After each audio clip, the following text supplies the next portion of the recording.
ಈ ಒಂದು video second PUC ಸ್ಟೂಡೆಂಟ್ಸ್ಗಳಿಗೆ ಯಾರ್ಯಾರು KCET ಎಕ್ಸಾಮ್ ಅನ್ನ ಬರೀತಾ ಇದ್ದೀರಾ ಅದರದ್ದು. ಸೊ ಇದ್ರ ರಿಲೇಟೆಡ್ ಏನು ಅಂತ ಕೇಳಿದ್ರೆ KEA ಡೈರೆಕ್ಟರ್ ಆಗಿರುವಂತಹ ಪ್ರಸನ್ನ ಕುಮಾರ್ ಸರ್ ಅವರು 33 ಮಿನಿಟ್ಸ್ ಅರೌಂಡ್ 30+ ಮಿನಿಟ್ಸ್ ಗಳಷ್ಟು ಒಂದು ವಿಡಿಯೋವನ್ನ ರಿಲೀಸ್ ಮಾಡಿದ್ದಾರೆ. ಅದನ್ನು ನಾನು 5 to 10 ಮಿನಿಟ್ಸ್ ಅಲ್ಲಿ ಕ್ವಿಕ್ ಆಗಿ ಅವ್ರು ಏನೇನು ಹೇಳಿದ್ದಾರೆ ಅನ್ನೋದನ್ನ ಕಂಪ್ಲೀಟ್ ಸಮ್ಮರಿನ ಹೇಳ್ತಾ ಇದ್ದೇನೆ. ಸೊ ಈಗ ಕೆಲವೊಂದಿಷ್ಟು ಸ್ಟೂಡೆಂಟ್ಸ್ಗಳು ಆಲ್ರೆಡಿ ಅಪ್ಲಿಕೇಶನ್ ಹಾಕಿದ್ದೀರಾ, ಕೆಲವೊಂದಿಷ್ಟು ಸ್ಟೂಡೆಂಟ್ಸ್ಗಳಿಗೆ ಏನು ಪ್ರಾಬ್ಲಮ್ ಫೇಸ್ ಮಾಡ್ತಾ ಇದ್ದೀರಾ, ಕೆಲವೊಂದಿಷ್ಟು ಸ್ಟೂಡೆಂಟ್ಸ್ಗಳು ಇದು ಕಂಪ್ಲೀಟ್ ಆಗಿದೆ. ಓಕೆ, ಸೊ ಇದು ಎಲ್ರಿಗೂ ನೋ ನೀಡ್ ಟು ವರಿ, ನಾನು ಟಿಲ್ ದ ಎಂಡ್ ಎಲ್ಲದನ್ನು ಹೇಳ್ತಾ ಹೋಗ್ತೇನೆ. ನೋಡಿ, ಅವರು ಫಸ್ಟ್ ಹೇಳಿದ್ದು ನಿಮ್ಮ ಸಿಗ್ನೇಚರ್ ಮತ್ತೆ ಫೋಟೋ. ಈ ವರ್ಷ ಅಪ್ಲೋಡ್ ಮಾಡ್ಲಿಕ್ಕೆ ಇರೋದು ಎರಡೇ, ನಿಮ್ಮ ಸಿಗ್ನೇಚರ್ ಮತ್ತೆ ಫೋಟೋ. ಅದು ಬಿಟ್ಟು ಬೇರೆ ಅಪ್ಲೋಡ್ ಮಾಡ್ಲಿಕ್ಕೆ ಏನೂ ಇಲ್ಲ. ಓಕೆ, ಸೊ ಅಂಡ್ ಅವ್ರು ಇನ್ನೊಂದು ಹೇಳಿದ್ರು ಮೊಬೈಲ್ ನಂಬರ್ ಮತ್ತೆ email ID. Mobile number either ನಿಮ್ಮ ಪೇರೆಂಟ್ ಇದು ಅಥವಾ ನಿಮ್ದು ಕೊಡಿ ಅಂತ ಹೇಳಿದ್ದಾರೆ.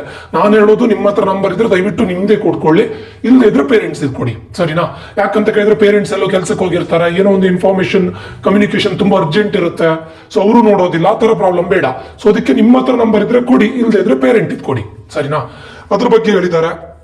ಮತ್ತೇನು, ನಿಮ್ದು ನೇಮು, ನಿಮ್ಮ ನೇಮು, ನಿಮ್ಮ ಡೇಟ್ ಆಫ್ ಬರ್ತ್, ನಿಮ್ಮ ಫಾದರ್ ನೇಮು, ಅದು ನಿಮ್ಮ SSLC marks card, Aadhaar card ಮತ್ತೆ ಇನ್ಕಮ್ ಮತ್ತೆ ಕಾಸ್ಟ್ ಸರ್ಟಿಫಿಕೇಟ್ ಅಲ್ಲಿ ಮ್ಯಾಚ್ ಆಗಬೇಕು.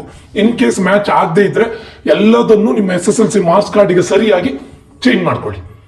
ಆಧಾರ್ ಕಾರ್ಡ್ ಚೇಂಜ್ ಮಾಡಬಹುದು, ಇದು ಯಾವುದು ಕಾಸ್ಟ್ ಮತ್ತೆ ಇನ್ಕಮ್ ಅಲ್ಲಿ ಚೇಂಜ್ ಮಾಡಬಹುದು.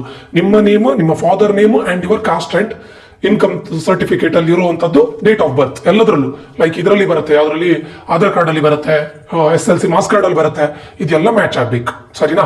ಓಕೆ, ಅದು ಬಿಟ್ಟು ಸ್ಪೆಷಲ್ ಆಗಿ ಏನ್ ಹೇಳಿದ್ದಾರೆ ಅದ್ರ ಬಗ್ಗೆ ನಾನು ನಿಮ್ಗೆ ಹೇಳ್ತೇನೆ. ನೋಡಿ, SC/ST ಕ್ಯಾಂಡಿಡೇಟ್ಸ್, ಫಸ್ಟ್ ನಾನು ಹೇಳ್ತಾ ಇರೋದು SC/ST ಕ್ಯಾಂಡಿಡೇಟ್ಸ್. SC/ST ಕ್ಯಾಂಡಿಡೇಟ್ಸ್ಗಳು ನಿಮ್ಗೆ ನಿಮ್ಮ ಇನ್ಕಮ್, ನಿಮ್ಮ parents annual income up to 10 lakhs ಅಂದ್ರೆ ನಾಟ್ ಮೋರ್ ದನ್ 10 lakhs ಇದ್ರೆ ನೀವು ಕಾಸ್ಟ್ ಸರ್ಟಿಫಿಕೇಟ್ ಬೇರೆ ಕೊಡಬೇಕು, ಇನ್ಕಮ್ ಸರ್ಟಿಫಿಕೇಟ್ ಬೇರೆ ಕೊಡಬೇಕು.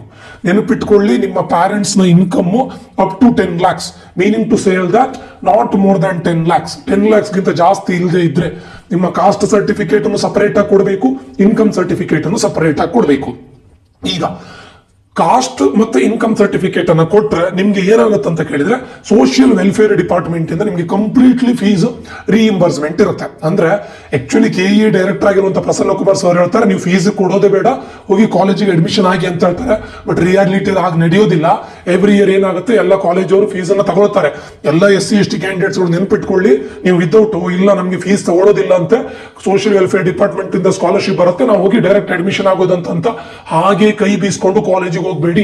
ಯಾಕಂದ್ರೆ ಎವ್ರಿ ಇಯರ್ ಇವ್ರು ಇದನ್ನ ಹೇಳ್ತಾರೆ, ಬಟ್ ಕಾಲೇಜ್ ಮೇಲೆ ಡಿಪೆಂಡ್ ಆಗಿರುತ್ತೆ. ಕೆಲವೊಂದು ಕಾಲೇಜ್ ಅವರು ಫೀಸ್ ನ ಪೇ ಮಾಡಿಸ್ಕೊಂಡು ಅವ್ರು ಏನ್ ಹೇಳ್ತಾರೆ, ವೆಲ್ಫೇರ್ ಡಿಪಾರ್ಟ್ಮೆಂಟ್ ಇಂದ ಬರೋ ಸ್ಕಾಲರ್ಶಿಪ್ ಅನ್ನು ನೀವೇ ತಗೊಳ್ಳಿ ಅಂತ ಹೇಳ್ತಾರೆ. ಕೆಲವೊಂದು ಕಾಲೇಜಲ್ಲಿ ಸ್ವಲ್ಪ ಫೀಸ್ ಅನ್ನು ತಗೊಳ್ತಾರೆ, 45,000 50,000 ತಗೊಂಡು ಅವ್ರು ಹೇಳ್ತಾರೆ ನಿಮ್ಗೆ ವೆಲ್ಫೇರ್ ಡಿಪಾರ್ಟ್ಮೆಂಟ್ ಇಂದ ಬರುವಂತಹ, ಸೋಷಿಯಲ್ ವೆಲ್ಫೇರ್ ಡಿಪಾರ್ಟ್ಮೆಂಟ್ ಇಂದ ಬರುವಂತಹ ಫೀಸ್ ಅನ್ನು ನಮ್ಗೆ ಕೊಡಿ ಅಂತ ಹೇಳ್ತಾರೆ. It depends on college. Okay, so ಅದನ್ನು ನಾನು ಮುಂದೆ ನಮ್ಮ ಕೌನ್ಸಿಲಿಂಗ್ ಅಲ್ಲಿ ನಾನು ಹೇಳ್ತೇನೆ, ನೋಡಿ ಇಟ್ಟುವರಿ. ಸೊ ನಿಮ್ಗೆ 10 lakhs ಬಿಲೋ ಇದ್ರೆ ಕಾಸ್ಟ್ ಸರ್ಟಿಫಿಕೇಟ್ ಅನ್ನು ಕೊಡಬೇಕು, ಇನ್ಕಮ್ ಸರ್ಟಿಫಿಕೇಟ್ ಅನ್ನು ಕಂಪಲ್ಸರಿ ಕೊಡ್ಲೇಬೇಕು, ವೆರಿ ಇಂಪಾರ್ಟೆಂಟ್. ಎರಡನೇದು, ನಿಮ್ದು ಇಲ್ಲ ಸರ್ ನಂದು ಇನ್ಕಮ್ ಸರ್ಟಿಫಿಕೇಟ್, ನಾನು SC/ST ಕ್ಯಾಟಗರಿ ಬಿಲಾಂಗ್ ಆಗ್ತೇನೆ, ಬಟ್ ನನ್ನ ಪ್ಯಾರೆಂಟ್ಸ್ ನ ಇನ್ಕಮ್ ಮೋರ್ ದನ್ 10 lakhs ಇದೆ ಅಂತ ಅನ್ಕೊಳ್ಳಿ, ನೀವು ಇನ್ಕಮ್ ಸರ್ಟಿಫಿಕೇಟ್ ಅನ್ನ ಕೊಡೋದು ಬೇಡ, ಬಟ್ ಕಾಸ್ಟ್ ಸರ್ಟಿಫಿಕೇಟ್ ಅನ್ನ ಕೊಡ್ಲೇಬೇಕು. ಯಾಕೆ ಕಾಸ್ಟ್ ಸರ್ಟಿಫಿಕೇಟ್ ಅನ್ನ ಕೊಡ್ಲೇಬೇಕು ಅಂತ ಕೇಳಿದ್ರೆ, ಕಾಸ್ಟ್ ಬೇಸ್ಡ್ ರಿಸರ್ವೇಶನ್ ಇದೆ, ತುಂಬಾ ತುಂಬಾ ತುಂಬಾ ತುಂಬಾ ತುಂಬಾ ಹೆಲ್ಪ್ಫುಲ್ ಆಗುತ್ತೆ. ತುಂಬಾ ಅಂದ್ರೆ ನಿಮ್ಗೆ ಏನ್ ಹೇಳ್ತಾರೆ, ಈ ಕಾಸ್ಟ್ ಸರ್ಟಿಫಿಕೇಟ್ ಇಂದ ನಿಮ್ಗೆ ಒಳ್ಳೆ ಕಾಲೇಜ್ ಸಿಗುತ್ತೆ, ತುಂಬಾ ತುಂಬಾ ಒಳ್ಳೆ ಹೆಲ್ಪ್ಫುಲ್ ಆಗುತ್ತೆ. ಸೊ ಯಾರದ್ದು ಇನ್ಕಮ್ ಮೋರ್ ದನ್ 10 lakhs ಇದೆ, ನೀವು SC/ST ಕ್ಯಾಟಗರಿಗೆ ಬಿಲಾಂಗ್ ಆಗ್ತೀರಾ, ನಿಮ್ಮ ಪ್ಯಾರೆಂಟ್ಸ್ ನ ಇನ್ಕಮ್ ಮೋರ್ ದನ್ 10 lakhs ಇದೆ, ಆವಾಗ ಇನ್ಕಮ್ ಸರ್ಟಿಫಿಕೇಟ್ ಕೊಡೋದು ಬೇಡ, ಕಾಸ್ಟ್ ಸರ್ಟಿಫಿಕೇಟ್ ಕೊಡಿ.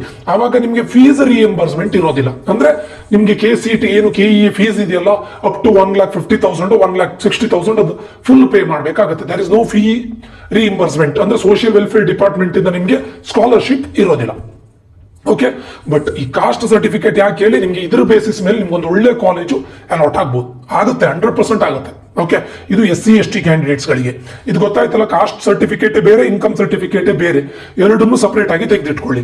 ಎರಡನೇದು, OBC ಕ್ಯಾಟಗರಿ ಅವರಿಗೆ, ಯಾರು other backward cost other backward cost ಗೆ ಬಿಲಾಂಗ್ ಆಗ್ತಿರೋ ನೋಡಿ, 2A 2B 3A 3B, ಇವರಿಗೆಲ್ಲ ನಾನು ಹೇಳ್ತಾ ಇರೋದು, ದಯವಿಟ್ಟು ನಿಮ್ಗೆ ಇನ್ಕಮ್ ಮತ್ತೆ ಕಾಸ್ಟ್ ಸರ್ಟಿಫಿಕೇಟ್ ಒಂದೇ ಸರ್ಟಿಫಿಕೇಟ್ ಅಲ್ಲಿ ಇರುತ್ತೆ, ಒಂದೇ RD ನಂಬರ್ ಇರುತ್ತೆ. ಇವರಿಗೆ SC/ST ಕ್ಯಾಂಡಿಡೇಟ್ಸ್ ಗಳಿಗೆ ಇನ್ಕಮ್ ಸರ್ಟಿಫಿಕೇಟ್ ಬೇರೆ, ಕಾಸ್ಟ್ ಸರ್ಟಿಫಿಕೇಟ್ ಬೇರೆ, ಆವಾಗ ಅವರಿಗೆ 2 RD ನಂಬರ್ ಬರುತ್ತೆ. ಬಟ್ OBC ಕ್ಯಾಟಗರಿ ಅವರಿಗೆ ಒಂದೇ ಸರ್ಟಿಫಿಕೇಟ್ ಅಲ್ಲಿ ಇನ್ಕಮ್ ಮತ್ತೆ ಕಾಸ್ಟ್ ಬರುತ್ತೆ. There is no only one RD number. ಅದಕ್ಕೆ ಎಲ್ಲ OBC ಕ್ಯಾಂಡಿಡೇಟ್ಸ್ಗಳು ನಿಮ್ಮ ಇನ್ಕಮ್ ಮತ್ತೆ ಕಾಸ್ಟ್ ಸರ್ಟಿಫಿಕೇಟ್ ಅನ್ನು ಸಬ್ಮಿಟ್ ಮಾಡಿ. ನಿಮಗೂ ಕೂಡ on the basis of reservation ಇದೆ, ಅಂದ್ರೆ ಈ ನಿಮ್ಮ ಕಾಸ್ಟ್ ಬೇಸಿಸ್ ಮೇಲೆ ನಿಮಗೆ ರಿಸರ್ವೇಶನ್ ಇದೆ OBC ಕ್ಯಾಟಗರಿ ಸ್ಟೂಡೆಂಟ್ಸ್ ಗಳಿಗೆ. ಅದಾದ ನಂತರ ನೆಕ್ಸ್ಟ್ ಹೇಳ್ತಾ ಇರೋದು ಇವರಿಗೆ ಕ್ಯಾಟಗರಿ 1 ಅವರಿಗೆ. ಕ್ಯಾಟಗರಿ 1 ಸ್ಟೂಡೆಂಟ್ಸ್ ಇಲ್ಲ, ಅದಕ್ಕಿಂತ ಮುಂಚೆ ಜನರಲ್ ಮೆರಿಟ್ ಅವರಿಗೆ ಹೇಳ್ಕೊಳ್ತೇನೆ. ಜನರಲ್ ಮೆರಿಟ್ ಸ್ಟೂಡೆಂಟ್ಸ್ ಗಳಿಗೆ ನಿಮಗೂ ಕೂಡ ವೆರಿ ಇಂಪಾರ್ಟೆಂಟ್, ಯಾವ ಜನರಲ್ ಮೆರಿಟ್ಸ್ ಕ್ಯಾಟಗರಿ ಸ್ಟೂಡೆಂಟ್ಸ್ ಗಳಿದ್ದೀರಾ, ನಿಮ್ಮ ಪ್ಯಾರೆಂಟ್ಸ್ ನ annual income less than 8 lakhs ಇದ್ರೆ,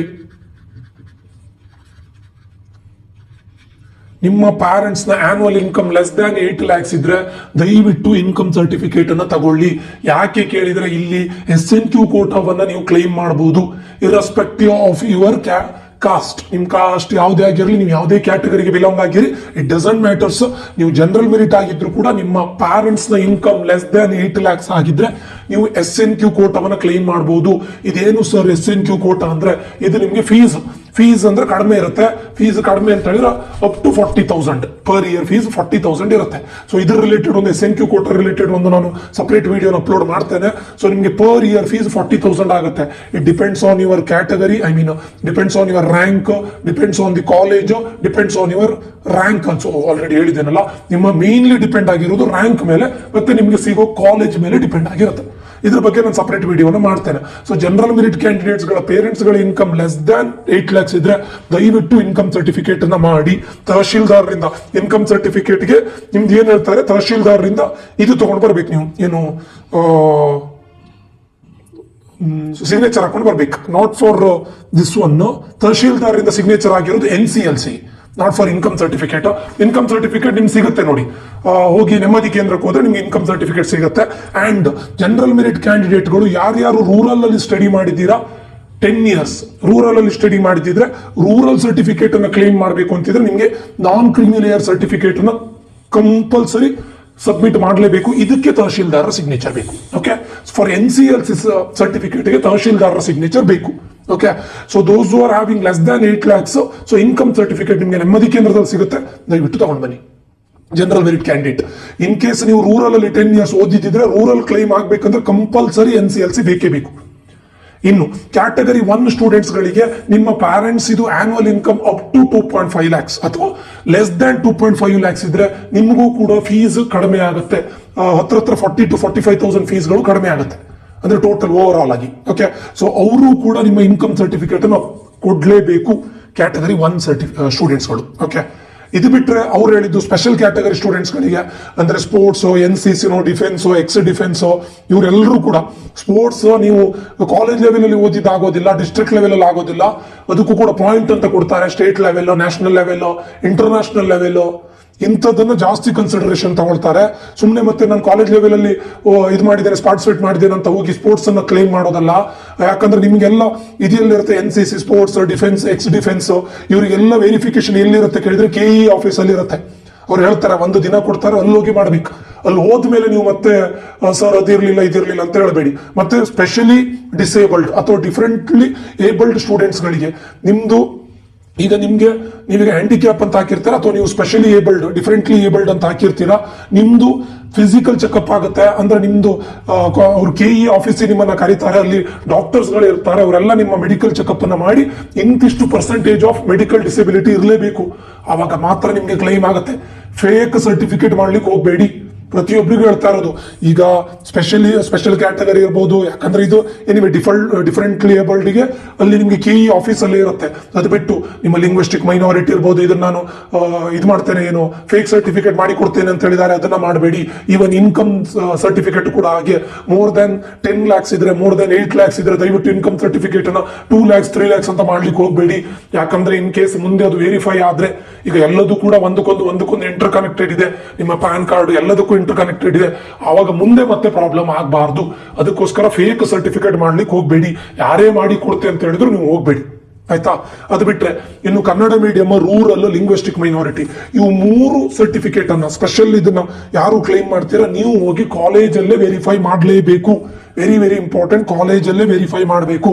ನೀವು ಇಲ್ಲಿ ಅಪ್ಲೋಡ್ ಮಾಡಿಕೊಂಡು ಕ್ಲೈಮ್ ಆಗಿದೆ ಅಂತ ಹೇಳ್ಕೊಂಡು ಕಾಲೇಜಿಗೆ ಹೋಗಿ ವೆರಿಫೈ ಮಾಡದೇ ಇದ್ರೆ you are not eligible for this special reservation. Kannada medium ಇಂದ ರೂರಲ್ ಇಂದ ಒಂದು ಒಳ್ಳೆ ಕಾಲೇಜ್ ಸಿಗುತ್ತೆ ನಿಮ್ಗೆ, 100% ಸಿಗುತ್ತೆ. ಕಟ್ ಆಫ್ ರ್ಯಾಂಕ್ ತುಂಬಾ ವೇರಿಯೇಷನ್ ಆಗುತ್ತೆ. ನೀವು 2A ಕ್ಯಾಟಗರಿ ಇದ್ದು 2A ಕ್ಯಾಟಗರಿಗೂ ಅಂದ್ರೆ 2A ಜನರಲ್ ಕ್ಯಾಟಗರಿ ಅಂದ್ರೆ ಬೇರೆ ಸ್ಪೆಷಲ್ ರಿಸರ್ವೇಶನ್ ಇಲ್ಲ. ಅದೇ 2A ಕನ್ನಡ ಮೀಡಿಯಂ ಇದ್ರೆ ಕಟ್ ಆಫ್ ರ್ಯಾಂಕ್ ತುಂಬಾ ವೇರಿ ಆಗುತ್ತೆ, ಒಳ್ಳೆ ಕಾಲೇಜ್ ಸಿಗೋ ಚಾನ್ಸಸ್ ಇದೆ.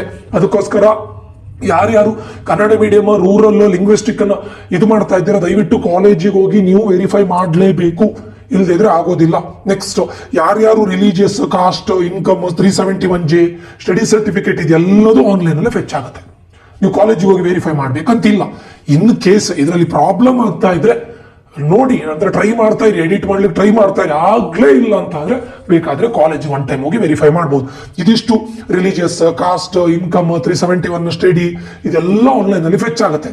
ಯಾರು ಕಾಲೇಜಿಗೆ ಹೋಗಿ ವೆರಿಫೈ ಮಾಡಬೇಕು, Kannada medium, rural, linguistic. In case ಇದನ್ನ ನೀವು ಮಾಡಿ ಮಾಡಿ ಮಾಡಿ ಟ್ರೈ ಮಾಡಿ ಕೂಡ ಆಗದೆ ಇದ್ರೆ ಹೋಗಿ ಕಾಲೇಜಿಗೆ ಹೋಗಿ ಒನ್ ಟೈಮ್ ನಿಮ್ಮ ಈಗ PUC ಎಲ್ಲಿ ಓದ್ತಾ ಇದ್ದೀರಾ ಆ ಕಾಲೇಜಲ್ಲಿ ಹೇಳ್ತಾ ಇರೋದು, ಓಕೆ, ಆ ಕಾಲೇಜಲ್ಲಿ ಪ್ರಿನ್ಸಿಪಲ್ ಒಂದು ಲಾಗಿನ್ ಕೊಟ್ಟಿರ್ತಾರೆ, ಆ ಲಾಗಿನ್ ಇಂದ ಅವ್ರು ಮಾಡ್ತಾರೆ. ಇಲ್ಲದೆ ಇದ್ರೆ ನಿಯರ್ ಬೈ ಅಲ್ಲಿ ಯಾವ್ದಾದ್ರು ಗೌರ್ಮೆಂಟ್ ಕಾಲೇಜಿಗೆ ಹೋಗ್ಬೋದು. ಆಯ್ತಾ? ಸೊ ಇದಿಷ್ಟು ಗೊತ್ತಾಯ್ತು ಅಂತ ಅನ್ಕೊಳ್ತೇನೆ.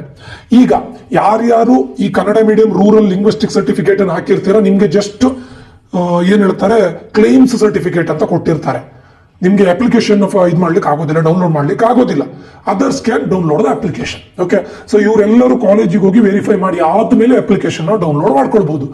ಇದು ಬಿಟ್ಟು ಕ್ಲಾಸ್ ಬಿ ಇಂದ ಅದರ್ ಕ್ಲಾಸಸ್ ಅಲ್ಲಿ ಇದ್ದೀರಾ ನೋಡಿ, ಡಿಫೆನ್ಸ್, ಎಕ್ಸ್ ಡಿಫೆನ್ಸ್, ಸ್ಪೋರ್ಟ್ಸ್, ಇವ್ರಿರ್ಬೋದು, ಡಿಫರೆಂಟ್ಲಿ ಏಬಲ್ಡ್ ಇರ್ಬೋದು, ಇವರಿಗೆಲ್ಲ ಎಲ್ಲಿ ವೆರಿಫಿಕೇಶನ್ ಇರುತ್ತೆ, KE ಆಫೀಸಲ್ಲಿ ವೆರಿಫಿಕೇಶನ್ ಇರುತ್ತೆ. ಗೊತ್ತಾಯ್ತಾ? ಇದೆಲ್ಲ ನೆನಪಿಟ್ಕೊಳ್ಳಿ. ಇದಿಷ್ಟು ವಿಷಯದ ಬಗ್ಗೆ ಅವ್ರು ಹೇಳಿದ್ದಾರೆ. Okay, so at any cost ಯಾರು ಥರ್ಡ್ ಪಾರ್ಟಿ ಬಂದು ನಾನು ನಿಮ್ಗೆ ಕಾಲೇಜನ್ನು ಮಾಡಿ ಕೊಡ್ತೇವೆ, CET ಫೀಸ್ ಅಲ್ಲಿ ಕಾಲೇಜ್ ಮಾಡಿ ಕೊಡ್ತೇವೆ, ತುಂಬಾ ಕಡಿಮೆ ಫೀಸ್ ಅಲ್ಲಿ RV ಕಾಲೇಜಲ್ಲಿ ನಾನು ನಿಮ್ಗೆ ಏನು ವರ್ಷಕ್ಕೆ 2 lakhs ಮಾಡಿ ಕೊಡ್ತೇನೆ ಅಂತೆಲ್ಲ ಬಂದು ನಿಮ್ಗೆ ಇದು ಹೇಳಿದ್ರೆ ದಯವಿಟ್ಟು ತಗೊಳ್ಬೇಡಿ. RV ಕಾಲೇಜಲ್ಲಿ ಮ್ಯಾನೇಜ್ಮೆಂಟ್ ಸೀಟ್ 4 ವರ್ಷಕ್ಕೆ 70 ಲಕ್ಷ. ಇದು ಲಾಸ್ಟ್ ಇಯರ್ ಇದು for computer science and it's allied branches more than 60 lakhs. That is minimum. ಯಾರಾದ್ರೂ ನಿಮ್ಗೆ RV ಕಾಲೇಜಲ್ಲಿ ಮಾಡ್ತೇನೆ, BMSc ಅಲ್ಲಿ ಮಾಡ್ತೇನೆ, BMSc ಅಲ್ಲೂ ಕೂಡ minimum 40 lakhs for computer science. PESC ಗೆ for computer science for 4 years it is more than 60 lakhs. ಸುಮ್ಮನೆ ಯಾರೋ ಬಂದ್ಕೊಂಡು ನಿಮಗೆ PES ಅಲ್ಲಿ ಮಾಡಿ ಕೊಡ್ತೇನೆ, BMSc ಅಲ್ಲಿ ಮಾಡಿ ಕೊಡ್ತೇನೆ ಅಂತ ಹೇಳಿದ್ರೆ ದಯವಿಟ್ಟು ಹಣವನ್ನ ಪೇ ಮಾಡ್ಲಿಕ್ಕೆ ಹೋಗಬೇಡಿ. ನನಗೆ ಕರ್ನಾಟಕದ ಎಲ್ಲ ಇಂಜಿನಿಯರಿಂಗ್ ಕಾಲೇಜ್ ಇದು ಮ್ಯಾನೇಜ್ಮೆಂಟ್ ಫೀಸ್ ಎಷ್ಟು ಇದೆ ಅಂತ ನನಗೆ ಗೊತ್ತಿದೆ, ಯಾಕಂದ್ರೆ ಎಲ್ಲ ಕಾಲೇಜಿಗೂ ನಾನು ವಿಸಿಟ್ ಮಾಡಿದ್ದೇನೆ. ಸೊ ದಯವಿಟ್ಟು ಯಾರೋ ಬಂದ್ಕೊಂಡು ಥರ್ಡ್ ಪಾರ್ಟಿ ಬಂದ್ಕೊಂಡು ಈಗ 1 lakh ಹಾಕಿ ನಿಮ್ಗೆ RV ಅಲ್ಲಿ ಇಷ್ಟಕ್ಕೆ ಸೀಟ್ ಮಾಡಿ ಕೊಡ್ತೇನೆ, ದಯವಿಟ್ಟು ಹಾಕಬೇಡಿ. ಓಕೆ, ಸೊ ಇದಿಷ್ಟು ವಿಷಯಗಳು, ಇದಿಷ್ಟು ಇವ್ರು ಹೇಳಿದ್ದು. ಓಕೆ, ಎಲ್ಲರೂ ಕೂಡ ಜಾಗ್ರತೆಯಿಂದ ಮಾಡಿ. ನಿಮ್ಗೆ ಎಡಿಟಿಂಗ್ ಆಪ್ಷನ್ ಇದೆ. ನೀವು ಆಸ್ ಲಾಂಗ್ ಆಸ್ ಕಾಲೇಜಿಗೆ ಹೋಗಿ ವೆರಿಫೈ ಮಾಡಿ ಆದ್ಮೇಲೆ, ಕ್ಲೈಮ್ ಮಾಡಿ ವೆರಿಫೈ ಮಾಡಿ ಆದ್ಮೇಲೆ ಒಂದು ಸಾಫ್ಟ್ ನೀವು ಅಪ್ಲಿಕೇಶನ್ ಡೌನ್ಲೋಡ್ ಮಾಡಿದ್ರೆ ಅಲ್ಲಿಗೆ ಎಂಡ್. ನೀವು ಏನೂ ಮಾಡ್ಲಿಕ್ಕೆ ಆಗೋದಿಲ್ಲ. ಬಟ್ ಇನ್ನು ಬಿಟ್ವೀನ್ ನೀವು ಕಾಲೇಜಿಗೆ ಹೋಗಿ ವೆರಿಫೈ ಮಾಡಲಿಲ್ಲ ಬಟ್ ಕ್ಲೈಮ್ ಮಾಡಿದ್ರೆ ಇನ್ನೂ ಪ್ರಾಬ್ಲಮ್ ಆಗ್ತಾ ಇದೆ ಅಂತ ಹೇಳಿದ್ರೆ ಎಷ್ಟು ಟೈಮ್ ಕೂಡ ನೀವು ಎಡಿಟ್ ಮಾಡಬಹುದು. ಓಕೆ, ಇನ್ನೂ ಕೂಡ ನಿಮಗೆ 15 to 20 days ಟೈಮ್ ಇದೆ, 15-17 days ಟೈಮ್ ಇದೆ, ಅರೌಂಡ್ 15 to 20 days. ಓಕೆ, ದಯವಿಟ್ಟು ಯಾರ್ಯಾರು ಮಾಡಲಿಲ್ಲ, ವೆರಿಫೈ ಆಗ್ತಾ ಇಲ್ಲ, ದಯವಿಟ್ಟು ಟೆನ್ಷನ್ ತಗೊಳ್ಬೇಡಿ. ಎಷ್ಟು ಟೈಮ್ ಕೂಡ ನೀವು ಎಡಿಟ್ ಮಾಡಬಹುದು, ಸರಿನಾ? ಉಳಿದಂತ ಇವರೆಲ್ಲರೂ ಕೂಡ ಆ ಟೈಮ್ ಒಳಗಡೆ, ಇದೆಲ್ಲ ಸ್ಪೆಷಲ್ ರಿಸರ್ವೇಶನ್ ಮಾಡುವವರು ಆ ಟೈಮ್ ಒಳಗಡೆ ಕಾಲೇಜಿಗೆ ಹೋಗಿ ವೆರಿಫೈ ಮಾಡ್ಕೊಂಡು ಬನ್ನಿ. ಇಲ್ಲದೆ ಇದ್ರೆ ಸ್ಪೆಷಲ್ ರಿಸರ್ವೇಶನ್ ಆಗೋದಿಲ್ಲ, KE ಆಫೀಸಿಗೆ ಹೋದು ನಿಮ್ಗೆ ಬಿಡೋದಿಲ್ಲ, ಹೇಳಿದ್ದೇನೆ. ಯಾಕಂದ್ರೆ ಫಸ್ಟ್ ರೌಂಡ್ ಎಲ್ಲ ಆದ್ಮೇಲೆ ನಿಮ್ಗೆ ಕೌನ್ಸಿಲಿಂಗ್ ಸ್ಟಾರ್ಟ್ ಆದ್ಮೇಲೆ ನಿಮ್ಮನ್ನಲ್ಲಿ ಮಿಡಲ್ ಅಲ್ಲಿ ಜಾಯಿನ್ ಮಾಡ್ಲಿಕ್ಕೆ ಆಗೋದಿಲ್ಲ, ಅದಕ್ಕೋಸ್ಕರ. ಓಕೆ, ಸೊ ಇದಿಷ್ಟು ಈ ವಿಡಿಯೋದಲ್ಲಿ ಆಗಿರುತ್ತೆ. ಏನಾದ್ರು ಡೌಟ್ ಇದೆ ಈ ವಿಡಿಯೋದ ಕಮೆಂಟ್ ಬಾಕ್ಸ್ ಅಲ್ಲಿ ಕಮೆಂಟ್ ಮಾಡಿ. ಪ್ರಾಕ್ಟಿಕಲ್ ಎಕ್ಸಾಮ್ ಕೆಲವರಿಗೆ ಸ್ಟಾರ್ಟ್ ಆಗಿದೆ, ಕೆಲವರಿಗೆ ಆಗಿದೆ ಅಂತ ಅನ್ಕೊಳ್ತೇನೆ. ದಯವಿಟ್ಟು ತುಂಬಾ ಚೆನ್ನಾಗಿ ಮಾಡಿ, ಯಾಕಂದ್ರೆ ಪ್ರಾಕ್ಟಿಕಲ್ ಎಕ್ಸಾಮ್ ಮಾರ್ಕ್ಸ್ ಕೂಡ ತುಂಬಾ ಮ್ಯಾಟರ್ ಆಗುತ್ತೆ. ಅಂಡ್ ನಿಮ್ಮ ಬೋರ್ಡ್ ಎಕ್ಸಾಮಿಗೆ ಹಾರ್ಡ್ಲಿ ಒಂದು 1 month ಇದೆ. ಸೊ ಈ 1 month ನಿಮ್ಮ ಲೈಫ್ ಅನ್ನೇ ಚೇಂಜ್ ಮಾಡಬಹುದು. ನೀವು ಅನ್ಎಕ್ಸ್ಪೆಕ್ಟೆಡ್ ಆಗಿ ಏನು ಕೂಡ ಮಾಡಬಹುದು, that is for sure. Okay, ಮುಂದಿನ ವಿಡಿಯೋದಲ್ಲಿ ನಾನು ಎಲ್ಲ ಇಂಪಾರ್ಟೆಂಟ್ ಕ್ವಶನ್ಸ್ ಕೂಡ ಅಪ್ಲೋಡ್ ಮಾಡ್ತೇನೆ. PUC ಈಗ ಇಂಜಿನಿಯರಿಂಗ್ ಸ್ಟೂಡೆಂಟ್ಸ್ ಗಳಿಗೆ ಎಕ್ಸಾಮ್ ಆಗ್ತಾ ಇರ್ಲಿಕ್ಕೆ ಹೋಗಿ ನನ್ನ ಸ್ಟೂಡೆಂಟ್ಸ್ ಗಳು ಜಾಸ್ತಿ ಇಂಜಿನಿಯರಿಂಗ್ ಇರ್ಲಿಕ್ಕೆ ಹೋಗಿ ಇಂಜಿನಿಯರಿಂಗ್ ಇಂಪಾರ್ಟೆಂಟ್ ಕ್ವಶನ್ಸ್ ಮಾಡ್ತಾ ಇದ್ದೇನೆ. ಮುಂದೆ ಇನ್ನೊಂದು ಸ್ವಲ್ಪ ದಿನದಲ್ಲಿ ನಾನು PUC ಕೂಡ ಇಂಪಾರ್ಟೆಂಟ್ ಕ್ವಶನ್ಸ್ ಅಪ್ಲೋಡ್ ಮಾಡ್ತೇನೆ. ಫಿಸಿಕ್ಸ್, ಕೆಮಿಸ್ಟ್ರಿ, ಮ್ಯಾಥಮೆಟಿಕ್ಸ್, ಬೇರೆ ಕಂಪ್ಯೂಟರ್ ಸೈನ್ಸ್, ಸ್ಟಾಟ್ಸ್ ಇದೆಲ್ಲದನ್ನು ಅಪ್ಲೋಡ್ ಮಾಡ್ತೇನೆ. ಇದು ನಿಮ್ಗೆ ಆನ್ ಟೈಮ್ ರೀಚ್ ಆಗಬೇಕು ಅಂತಿದ್ರೆ ಸಬ್ಸ್ಕ್ರೈಬ್ ಮಾಡೋದನ್ನ ಮರಿಬೇಡಿ, ಶೇರ್ ಮಾಡಿ ಅಂತ ಹೇಳ್ತಾ ಇಲ್ಲಿಗೆ ಈ ವಿಡಿಯೋ ಎಂಡ್ ಮಾಡ್ತಾ ಇದ್ದೇನೆ. ಮುಂದಿನ ವಿಡಿಯೋದಲ್ಲಿ ಮತ್ತೆ ಸಿಗ್ತೇನೆ. ನಾನು ನಿಖಿಲೇಶ್ ಸೈನ್ ಆಫ್ ಆಗ್ತಾ ಇದ್ದೇನೆ. Until that, love you all, bye, take care students.